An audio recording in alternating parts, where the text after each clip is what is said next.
Good morning class. So देखिए, today's topic is separation by chromatography. Last topic separation by crystallization हो गया था, तो आज की हमारी टॉपिक है that is separation by chromatography. अब हम क्रोमेटोग्राफी क्या होती है पहले ये डिस्कस करेंगे, फिर हम डिस्कस करेंगे ये कैसे काम करती है, इससे हम किन मिक्सचर्स को सेपरेट कर पाते हैं। तो आइए पहले हम डेफिनेशन लिखते हैं that is what is chromatography. तो आप यहाँ से डेफिनेशन लिखेंगे यहाँ तक। देखिए क्या होता है, chromatography is a technique of separating two or more dissolved solids which are present in a solution in very small quantities. अब मान लीजिए कोई मिक्सचर है, आपके पास से कोई सॉल्यूशन है, उसमें दो या दो से ज़्यादा सॉलिड मिक्स्ड हैं, एक नहीं है, दो नहीं है, दो से भी ज़्यादा सॉलिड मिक्स है, बट एक कंडीशन है, they are very small in amount. वो लोग ना अमाउंट वो थोड़े थोड़े मतलब काफ़ी कम मात्रा में हैं। In that case we use that new technique and that technique is chromatography. There are many types of chromatography but the simplest form is the paper chromatography. अब ये पेपर क्रोमेटोग्राफी करने के ये जो क्रोमेटोग्राफी करने के कई तरीके होते हैं। अगर हम इसमें सबसे सिंपल बात करें जो कि आपको सीखना है वो होती है हमारी पेपर क्रोमेटोग्राफी। हम कौन सी क्रोमेटोग्राफी डिस्कस करेंगे? Paper chromatography. आगे दिया है so we will study only paper chromatography in this class. हाँ, इस क्लास मतलब क्लास 10th में सिर्फ हम पेपर क्रोमेटोग्राफी के बारे में ही डिस्कस करेंगे। By using paper chromatography we can separate two or more different substances present in the same solution. हम पेपर क्रोमेटोग्राफी की हेल्प से किसी एक सॉल्यूशन में दो या दो से अधिक जो सॉलिड मिक्स्ड हैं हम उनको सेपरेट कर सकते हैं। This separation is based on the fact that the two or more substances are soluble in the same solvent say water but their solubilities may be different. अब ये इस टेक्निक पे काम करता है कि एक ही सॉल्यूशन, एक ही लिक्विड है, मान लीजिए कोई सॉल्वेंट आपने ले लिया, मान लीजिए आपने वाटर ही ले लिया है, उसमें दो अलग अलग सॉलिड मिक्स कर रहे हैं, तो दोनों की अलग अलग सॉल्युबिलिटी होगी। सॉल्युबिलिटी क्या होती है आपको पहले से पता है, राइट? तो अलग अलग सॉल्युबिलिटी होने की वजह से हम उनको अलग अलग कर पाते हैं। सम में B more soluble than others. हो सकता है किसी की सॉल्युबिलिटी ज़्यादा हो सकता है दूसरे वाले की सॉल्युबिलिटी कम हो, या ये भी हो सकता है दूसरे वाले की ज़्यादा हो तो पहले वाले की कम हो। For example black ink contains a number of dyes dissolved in water. जब ब्लैक कलर देखते हैं ना, ब्लैक कलर की इंक जो हमारे पेन वगैरह में फिल की जाती हैं, उसमें एक नहीं बहुत सारी कलर्स मिक्स होती हैं। This dyes have different solubility in water. और ये पानी में इनकी जो सोल्युबिलिटी होती है, सोल्यूबल होने की कैपेसिटी होती है, that is different. This fact is used to separate the dyes present in black ink. तो यही रीजन है कि जो ब्लैक इंक है जिसमें अलग अलग कलर मिक्सचर किए गए हैं उनको हम अलग अलग पेपर क्रोमेटोग्राफी की हेल्प से कर सकते हैं। तो आपको इतना लिखने के बाद आपको ये लिखना है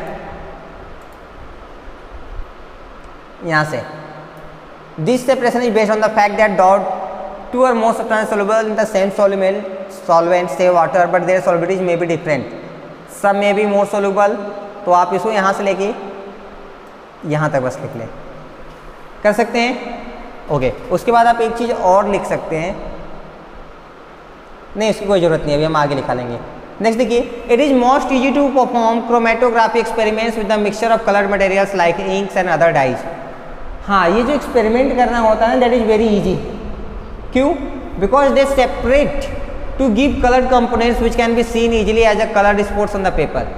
क्योंकि क्या होता है, जिस पेपर पे आप पेपर क्रोमेटोग्राफी परफॉर्म कर रहे होते हैं उस पर आराम से आपको अलग अलग जगह पे अलग अलग कलर के स्पॉट, धब्बे आपको दिखाई पड़ते हैं, और जिसके बेस आप आइडेंटिफाई कर सकते हैं कि यहाँ कौन सी कलर है, यहाँ कौन सी कलर है, और इनको कैसे अलग कर पाना है। फॉर ऑर्डिनरी पर्पज, अगर हम अपने डेली लाइफ की बात करें, wait a minute, a special type of paper called chromatography paper is used for carrying out such separation by chromatography. हाँ, पेपर क्रोमेटोग्राफी यूज करने के लिए एक स्पेशल टाइप का पेपर यूज करते हैं, उस पेपर को हम क्या कहते हैं? Paper chromatography, right? For ordinary purpose, अगर हम डेली लाइफ की बात करें, however filter paper can also be used for paper chromatography experiment. हम अगर चाहें तो जो फिल्टर पेपर होता है उसको भी हम as a chromatography paper use कर सकते हैं, बट वो रिजल्ट उतना करेक्ट नहीं होगा जितना क्रोमेटोग्राफी पेपर में होना चाहिए। We will now describe the process of separation of dissolved solids from a solution by paper chromatography by taking the example of black ink.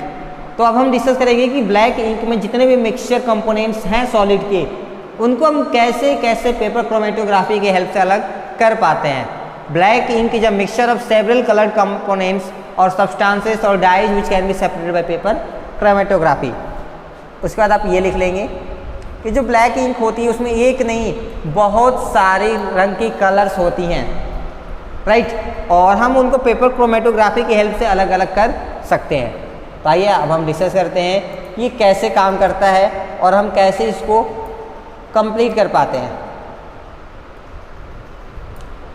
So this is the process. आप heading डालेंगे to separate the dyes present in black ink. Black ink में present अलग अलग colours को हम कैसे separate कर पाते हैं. The different colour dyes present in black ink can be separated by performing paper chromatography and it is given as the experiment as follow. Right, अब ये पूरे एक्सपेरिमेंटल वाइज दिया गया है आपको क्या क्या कैसे करना है. तो आप इसको पूरा हेडिंग बनाकर आपको लिख लेंगे. ये हेडिंग बनाएंगे फिर लिखेंगे पहला. इससे पहले आप यहाँ पे हेडिंग बना लेंगे सिर्फ स्टेप्स. आप ये सब पूरा नहीं लिखेंगे, सिर्फ आप क्या लिखेंगे स्टेप्स. फिर पहला, take a thin and long strip of filter paper, draw pencil line on it about 3 centimetre from one end. आप क्या करिए, पहले एक फिल्टर पेपर ले ले, फिर उस पर एक पेंसिल की लाइन बनाए लगभग 3 सेंटीमीटर. जरूरी नहीं है थोड़ा सा बड़ा, 4 सेंटीमीटर भी कर सकते हैं, 2.5 सेंटीमीटर कर सकते हैं, कोई इशू की बात नहीं है. मतलब ऑलमोस्ट अगर हम 3 सेंटीमीटर लिखे तो थोड़ा सा आसान होगा. Put a small drop of black ink on the filter paper. फिर जो फिल्टर पेपर है उस फिल्टर पेपर पे ब्लैक कलर की इंक गिरा दे at the centre of the pencil line, जो कि पेंसिल लाइन जो आपने 3 सेंटीमीटर की बनाई है उसके सेंटर पे, राइट, यानी कि बीचों बीच. उसके बाद आपको ये चीज़ ऐसे दिखाई पड़ेगी. ये आपका फिल्टर पेपर हो गया, राइट, ये आपके 3 सेंटीमीटर की लाइन थी और यहाँ पे आपने इंक गिराया है. ये पार्ट विजिबल है ना. एक मिनट हम इस डायग्राम को ऊपर कर दें. अभी होगा आपको पूरा विजिबल. हाँ, तो ये है आपकी लाइन 3 सेंटीमीटर की, इस पे यहाँ इंक गिराना है, राइट. ये होगी पेंसिल लाइन, ये होगा स्पॉट ऑफ ब्लैक इंक और ये है स्ट्रिप ऑफ फिल्टर पेपर. फिर उसके बाद आपको अरेंजमेंट अपनी ऐसे करनी है. ये हम आगे के एक्सपेरिमेंट्स जो स्टेप्स है वहाँ पे बताएंगे. तो देखिए नेक्स्ट थर्ड स्टेप में आपको क्या करना है. When the drop of ink has dried, the filter paper strip is lowered into a tall glass jar containing some water in its lower part. Right, तो फिर हम क्या करते हैं, जैसे ही ये जो इंक आपने गिराया उसकी बूंद सूख जाए, आप तुरंत फिल्टर पेपर जिस पर आपने गिराया था उसको एक लंबे से ग्लास जार के अंदर डाल दे जिसमें कि पानी हो, right, keeping the pencil line at the bottom. आपको अपनी अरेंजमेंट कुछ ऐसी बनानी है. ये देखिए ऐसा एक आपका ग्लास का जार हो गया. इसमें आपको ये सेलो टेप की हेल्प से यहाँ चिपका देना है. चिपकाते वक्त आपको ध्यान रखना है जिधर आपने पेंसिल की लाइन बनाई थी यानी जिधर आपने इंक गिराया था उस हिस्से को आपको नीचे रखना है ताकि वो पानी के कांटेक्ट में आ सके इजीली. देख रहे हैं यहाँ तक पानी भरा है और यहाँ पे ये स्पॉट है, तो ये सेलो टेप की हेल्प से यहाँ पे चिपकाया जाता है.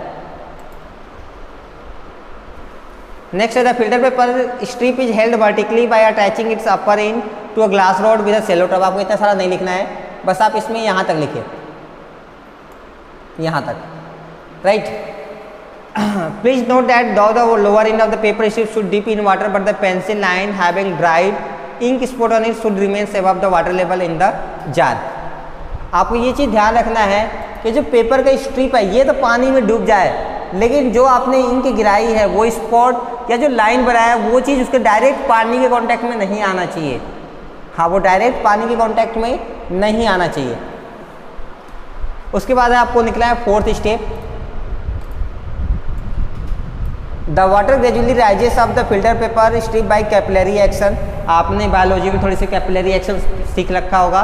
As water moves up the paper strip it takes along the dyes present in ink. The dye which is more soluble in water dissolves first, rises faster and produces a color spot on the paper at a higher position.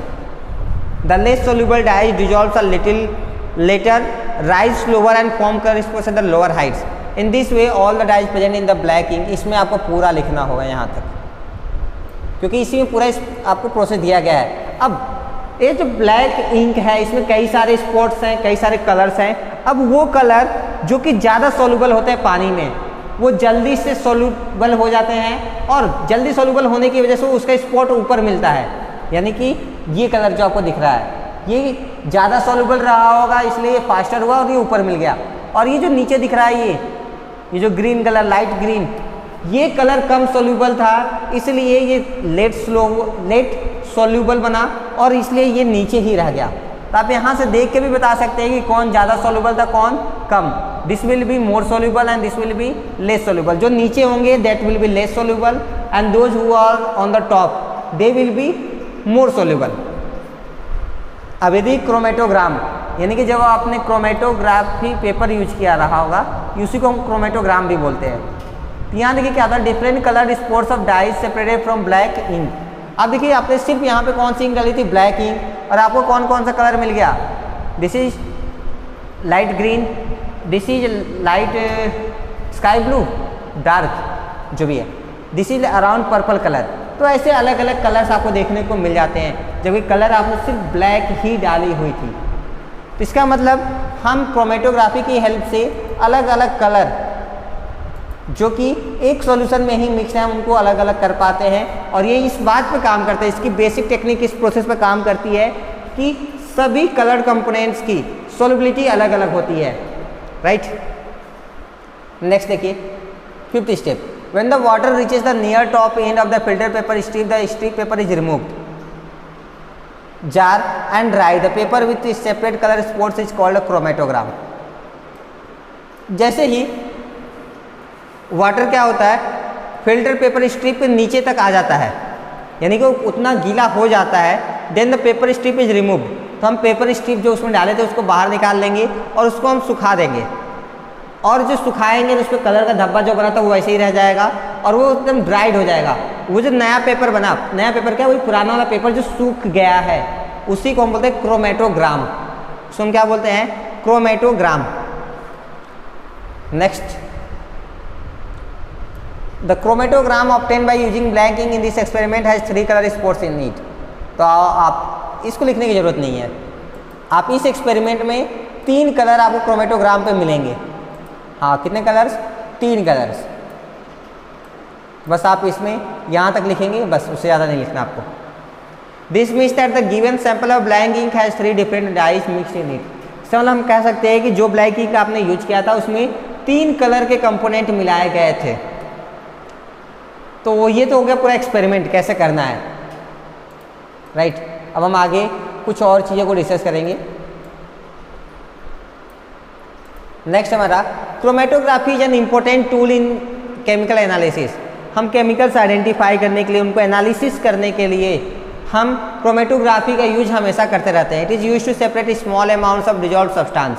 किसी भी solution में जब कम amount में ज़्यादा चीज़ें mix हो तो उनको अलग अलग करने के लिए हम क्रोमेटोग्राफी का यूज करते हैं। Some of the important applications for the uses of chromatography are given below.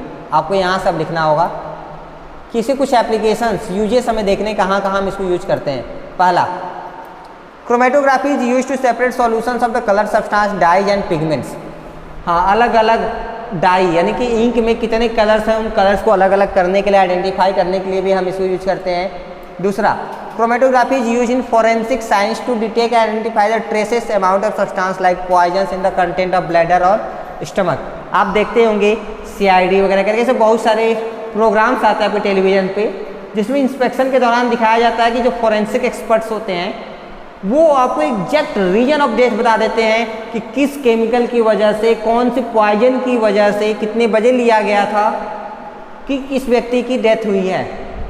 इसका मतलब वो क्या करते हैं, वहाँ पे भी क्रोमेटोग्राफी, ये पेपर क्रोमेटोग्राफी नहीं, वो एडवांस टेक्नोलॉजी वाली क्रोमेटोग्राफी एक्सपेरिमेंट्स यूज करते हैं और उसके बेस पे उसमें जो पॉइजन लोग लिए रहते हैं, केमिकल खाए रहते हैं, उसकी थोड़ी बहुत ट्रेसेस उस माउथ, ब्लैडर और स्टमक में होता है, तो उसी को वो एब्जॉर्ब करते हैं और उस पर आइडेंटिफाई कर पाते हैं कि कौन सा पॉइजन या कौन सी केमिकल रही होगी। Third, chromatography is use to separate small amounts of product of chemical reaction. अब केमिकल रिएक्शन में बहुत ही कम अमाउंट में अगर कुछ बन रहा है तो उनको भी सेपरेट करने के लिए हम क्रोमेटोग्राफी का यूज करते हैं। बस आज इतना ही। नेक्स्ट लेक्चर हम सेपरेशन बाय डिस्टिलेशन डिस्कस करेंगे। Till that thank you so much.